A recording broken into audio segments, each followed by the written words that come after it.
Hey guys, welcome to my channel stories by Sanshi. ఎలా ఉన్నారు అందరూ? నేనైతే చాలా బాగున్నానండి. అండ్ మీరందరూ కూడా బాగున్నారు అని అయితే అనుకుంటున్నాను. ఇంకా నేనైతే కొత్త బ్లాగ్తో అయితే వచ్చేసాను. మన ఛానల్ ఎవరైనా ఫస్ట్ టైం చూస్తున్నట్టయితే వీడియోని లైక్ చేసి కొంచెం సపోర్ట్ చేయండి అబ్బా ప్లీజ్. ఇంకా ఈ బ్లాగ్ వచ్చేసి సండే రోజు అనమాట. నేనైతే ఫ్రైడే రోజు వచ్చేసాను హైదరాబాద్కి. ఇంకా సాటర్డే ఒక్కరోజు మొత్తం వర్క్స్ అన్ని కంప్లీట్ చేసుకొని రెస్ట్ తీసుకున్నాను. ఇంకా సండే రోజు అయితే బ్లాగ్ అయితే స్టార్ట్ చేశాను. ఇంకా సండే కాబట్టి అర్లీగా లేవాల్సిన అవసరం ఉండదు. ఆఫీస్ అయితే ఉండదు కాబట్టి కొంచెం లేట్గానే 8 అట్లయితే లేసానమాట. అండ్ సాటర్డే సండేస్ వచ్చాయంటే వర్క్ చాలా తక్కువే ఉండిద్ది. అందుకోసం అని చెప్పేసి అయితే కొంచెం లేట్గా లేసినా కూడా వర్క్స్ ఆఫ్టర్నూన్ వరకు అయితే కంప్లీట్ చేసుకోవచ్చు. ఇంకా సండే మార్నింగ్ లేవగానే ఫస్ట్ అయితే కిచెన్ అంతా క్లీన్ చేద్దామని అయితే అనుకున్నాను. 5 months అయిపోయింది కదా, అంత సరిగ్గా నీట్గా ఏం లేకుండే అనమాట. మొత్తం జిడ్డు మరకలు అట్లా పట్టేస్తున్నాయి. అండ్ ట్యాప్స్ సింక్ అయితే చాలా వైట్ స్కేల్స్ ఉన్నాయి. ఇంకా అవన్నీ ఎట్లా క్లీన్ చేయాలని ఆలోచిస్తున్నా. చాలా లిక్విడ్స్ అయితే సెర్చ్ చేసా. ఇంట్లో విమ్ జెల్, మనం రెగ్యులర్గా యూజ్ చేసే సోపు వీటికి ఏం పోవట్లేదు అనమాట. ఇంకా సెర్చ్ చేసిన తర్వాత అయితే నాకు ఇన్స్టాగ్రామ్ రీల్స్లో కూడా చూసాను అనమాట ఈ హ్యాపీ ప్లానెట్ లిక్విడ్. వాళ్ళైతే మంచిగా చూపిస్తున్నారు కదా, వర్క్ అవుతుందేమో అని చెప్పేసి అయితే నేను కూడా జెప్టోలో అయితే ఆర్డర్ చేసి తీసుకున్నా. ఇంకా ఫస్ట్ అయితే అది స్ప్రే చేసి ఒక 5 minutes వెయిట్ చేసిన తర్వాత క్లీన్ చేసుకోవాలి కదా. అండ్ ఫస్ట్ అది ఓపెన్ చేయగానే ఏంటి అంటే నాకు స్ప్రే లాగా పడలేదు, వాటర్ డ్రాప్స్ లాగైతే పడుతుంది. ఇంకా అక్కడే అర్థమైందనమాట ఇది ఎంత బాగా వర్క్ అవుతుందో అని చెప్పేసి నాకు.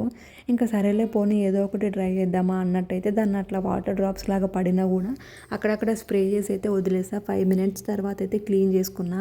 బట్ అసలు అది ఫోమ్ రాలేదు అండ్ క్లీన్ కూడా అవ్వలేదు. Just gas stove and taps అయితే వైట్గా ఉన్న స్కేల్స్ మొత్తం క్లీన్ అయిపోయినాయి. బట్ సింక్ దగ్గర ఉన్నదైతే మొత్తం యాసిడ్గా జిడ్డు అట్లనే ఉంది, కొంచెం కూడా పోలేదు. వాళ్ళు ఎందుకు ప్రమోషన్స్లో అంత బాగా చూపిస్తున్నారో నాకైతే అర్థం కాలేదనమాట. ఇంకా నేనైతే 200 పెట్టి తీసుకున్నా. మళ్ళీ రిటర్న్ చేయడం ఎందుకులే అని చెప్పేసి అయితే పోనీలే అని అట్లానే ఉంచేసుకున్నా. ట్యాప్స్ అయితే క్లీన్ అవుతున్నాయి బట్ సింక్ మాత్రం అస్సలు నీట్గా క్లీన్ అవ్వలేదు. ఇంకా పోనీలే అని చెప్పేసి అయితే వదిలేసా. ఇంకా నాకు అయినంత వరకు అయితే నేను చేయగలిగినంత వరకు అయితే క్లీన్ చేసా. ఇంకా రెగ్యులర్గా చేస్తూ ఉంటే పోతుందిలే అని అయితే అనిపించింది. ఇంకా మార్నింగ్ అయితే రొటీన్ అయితే స్టార్ట్ అయిపోయిందనమాట. ఇంకా ప్లాట్ఫామ్ అంతా క్లీన్ చేసిన తర్వాత అయితే బ్రేక్ఫాస్ట్ అయితే ప్రిపేర్ చేసుకున్నాము. సండే వచ్చిందంటే కంపల్సరీ ఆఫ్టర్నూన్ నాన్ వెజ్ ఏదో ఒకటి ఉంటుంది. అందుకోసం అని చెప్పేసి అయితే మార్నింగ్ బ్రేక్ఫాస్ట్ ఇడ్లీ దోశ అట్లయితే ఏం ప్రిపేర్ చేయను. మార్నింగ్ లైట్గా తింటేనే ఆఫ్టర్నూన్ నాన్ వెజ్ కదా, సో కొంచెం టైట్గా అనిపిస్తుంది అని చెప్పేసి అయితే మార్నింగ్ బ్రేక్ఫాస్ట్కి ఉప్మా అయితే ప్రిపేర్ చేస్తాను. దాంతోపాటు మిల్క్ కూడా వేడి చేసి పక్కన పెట్టేసుకున్నాం అనమాట. ఇంకా బ్రేక్ఫాస్ట్ కంప్లీట్ అయిపోయిన తర్వాత కాసేపు బాబుతోనైతే ఆడుకున్నాము. సండే వచ్చింది కదా, ఇద్దరం ఇంట్లోనే ఉంటాము. బాబుతోనైతే ఎక్కువ టైం స్పెండ్ చేయడానికి ఉంటుంది వాళ్ళ డాడీకి. ఇంకా బాబుతోనైతే కాసేపు ఆడించిన తర్వాత ఇట్లా హెడ్కి అయితే ఆయిల్ అప్లై చేసి మసాజ్ చేస్తూ ఉంటా. ఇది ఎందుకు అనేది అయితే నాకు కూడా తెలియదు. బట్ బేబీస్ స్కల్ ఏంటి అంటే కంప్లీట్గా ఫామ్ అవ్వదు అండ్ హెడ్ చాలా సాఫ్ట్గా ఉండిద్ది కదా, కొంచెం ప్రొటెక్షన్కి అని అయితే చెప్తూ ఉంటారు. బట్ అది నిజమా కాదా అని తెలియదు. బట్ నేనైతే డైలీ 3 times అయితే కంపల్సరీ ఆయిల్ అయితే అప్లై చేసి లైట్గా అయితే మసాజ్ చేస్తూ ఉంటాను అనమాట. ఇంకా మనం బాడీ ఎంత మసాజ్ చేస్తే బేబీస్ అంత మంచిగా పడుకుంటారు కదా, సో అందుకోసం అని చెప్పేసి అయితే మ్యాక్సిమం కుదిరినంత వరకు అయితే ఆయిల్ మసాజెస్ అయితే బాబుకి చేస్తూ ఉంటాను. ఇక్కడ ఫస్ట్ ఆఫ్ ఆల్ అయితే సోఫా అవన్నీ అయితే క్లీన్ చేసుకున్నాను. బాబు ఉన్నాడు కాబట్టి వాడికి యూజ్ చేసే లైక్ బట్టలు కానీ కర్చీఫ్స్, సిరప్స్ ఇట్లా ఇవన్నీ మ్యాక్సిమం సోఫాస్లో కానీ కింద కానీ పెడుతూ ఉంటానన్నమాట. అందుకోసం అని చెప్పేసి అయితే ఎప్పటికప్పుడు అయితే అవన్నీ తీసి క్లీన్ చేసుకోవాలి, మళ్ళీ పెడుతూ ఉంటా, క్లీన్ చేస్తూ ఉంటా, పెడుతూ ఉంటా. ఏదైతే ఇంకా రొటీన్ ప్రాసెస్ అనమాట, అట్లా జరుగుతూ ఉంటుంది. ఇంకా ఆఫ్టర్నూన్ అయితే ఇక్కడ కర్రీ అయితే ప్రిపేర్ చేస్తున్నా. ఫస్ట్ టైం అనమాట నేను ఒక్కదాన్నే నాన్ వెజ్ కర్రీ చేయడము. ఎప్పుడు చేసినా మా హస్బెండ్ చేస్తూ ఉంటారు, నేను మధ్య మధ్యలో తనకేమైనా కావాలి అంటే హెల్ప్ చేస్తూ ఉంటా. బట్ ఫస్ట్ టైం అనమాట, తనకి వర్క్ ఉంది అని చెప్పారు. అందుకోసం అని చెప్పేసి అయితే ఇక్కడ నేనే కర్రీ ప్రిపేర్ చేస్తున్నా. ఎట్లా వస్తుందో ఏమో అని చెప్పేసి అయితే ఫస్ట్ భయం వేసింది. బట్ గ్యాస్ స్లోలో లైక్ లోలో పెట్టేసి అయితే మంచిగా సిమ్లో పెట్టి ఇంకా కర్రీ అయితే చాలాసేపు అయితే మంచిగా చేశాను, నీట్గా అనిపించింది. అండ్ కర్రీ టేస్ట్ కూడా బాగా వచ్చింది. అండ్ ఇంకా నెక్స్ట్ అయితే ఇక్కడ మసాలాస్ అయితే ప్రిపేర్ చేస్తున్నాం. మీన్వెల్గా గ్యాస్ పైన అయితే కర్రీ అయితే అవుతూ ఉంది. ఇంకా 5 months అయిపోయింది కదా, గ్రోసరీస్ ఏం లేకుండే అనమాట. సాటర్డే రోజు అయితే నాకు ఏం కావాలో అన్ని లిస్ట్ అయితే వాట్సాప్లో పెట్టేశాను, అన్నీ తీసుకొని వచ్చారు. ఇంకా సండే రోజు అయితే కర్రీలో కావాల్సిన గరం మసాలా అండ్ ధనియా పౌడర్ అయితే ఇక్కడ ప్రిపేర్ చేసుకుంటున్నాం. ఇంకా సండే రోజు ఏమైనా వర్క్స్ ఉంటే నేను ఇట్లా చేసుకుంటా. అల్లం పేస్ట్, మసాలాస్ ఇంకా ఏదైనా కావాలి అని అంటే ఓన్లీ సండేసే చేసుకుంటా. ఎందుకంటే ఆ రోజు తను ఉంటారు. బాబుని పట్టుకుంటే నాకు కావాల్సిన వర్క్స్ అన్నీ చేసుకుంటాను. అండ్ ఇంకా రిమైనింగ్ 1 weekకి సరిపోను గ్రోసరీస్ కూడా అన్నీ ఫిల్ అయ్యి ఉంటాయి కదా, సో 1 week మార్నింగ్ టైమ్స్లో లేసి కర్రీస్ ప్రిపేర్ చేసుకునేటప్పుడు ఏ ఇబ్బంది లేకుండా అయితే ఉండిద్ది అనమాట. ఇక్కడ కర్రీ అయితే ప్రిపేర్ చేసుకుంటున్నాను. దాంతో పాటు అయితే ఇంకా బాబుని కూడా మధ్యలో చూసుకుంటూ ఉంటామన్నమాట.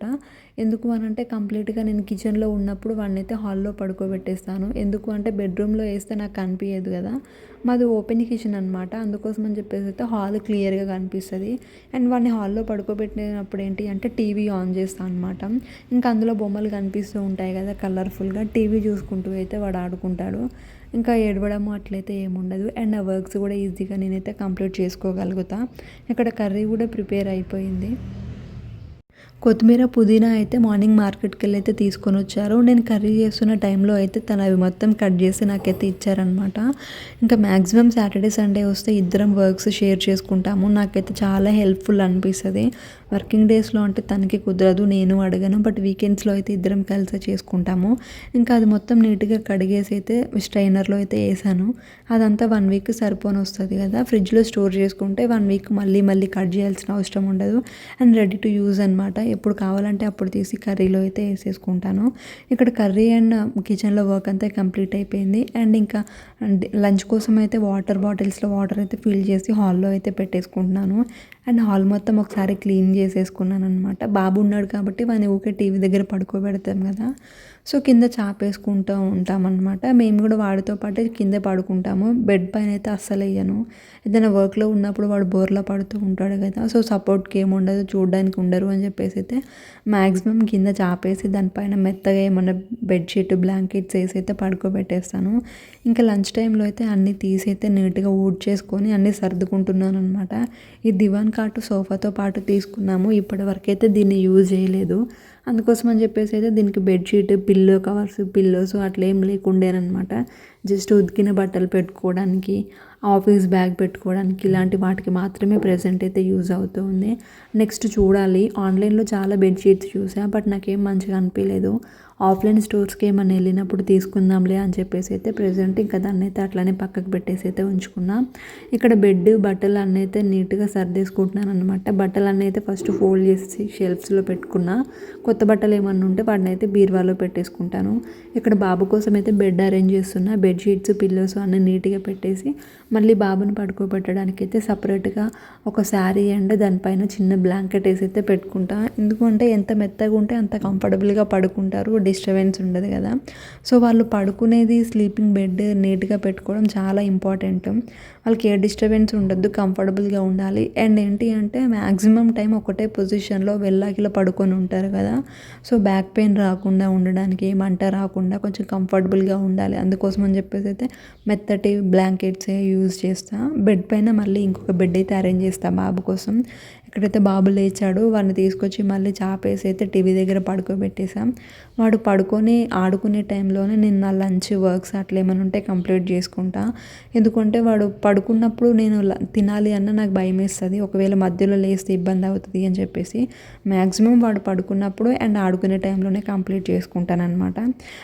వర్క్ మొత్తం కంప్లీట్ అయిపోయిన తర్వాత అయితే వాడితోని మంచిగా ఆడుకుంటా. చాలా టైం దొరుకుతుందనమాట. కాకపోతే ఎక్కువసేపు పడుకుంటున్నాడు కదా! లేచున్నంత సేపు నాతోనే ఉంటాడు. వ్లాగ్ అయితే ఇది. నచ్చితే లైక్ చేయండి.